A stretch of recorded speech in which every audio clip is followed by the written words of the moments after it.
সুপ্রিয় দর্শক, আপনাদেরকে দেখাই দিব সাবান আলু। এই যে সাবান আলু, এই যে দেখেন এই সাবান আলু জমির মধ্যে দেখেন কত সুন্দর হয়েছে।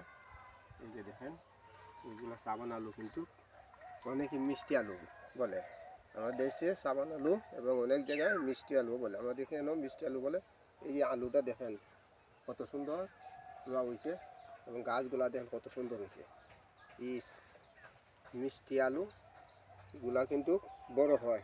এই মিষ্টি আলুগুলা কিন্তু এই যে এই মাটির মধ্যে ধরে, মাটির ভিতরে কিন্তু মিষ্টি আলু এখনও গাছগুলা হয়েছে, ধরা পড়ছে ইনশাল্লাহ। এই যে দেখেন কত সুন্দর গাছ, এগুলো কিন্তু বড় বড় আলু হইবে।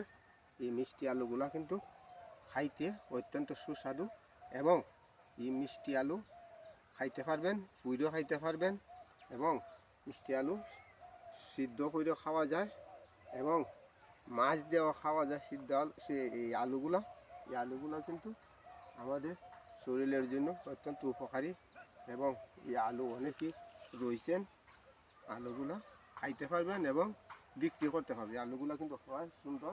এই যে আমাদের পাইকপাড়া গ্রামে অনেক ধরনের কৃষি হয়, আমি অনেক কৃষি নিয়ে ভিডিও দিই আপনাদেরকে, দেখেন বিভিন্ন ধরনের। সবাই ভালো থাকেন, সুস্থ থাকেন। আসসালামু আলাইকুম।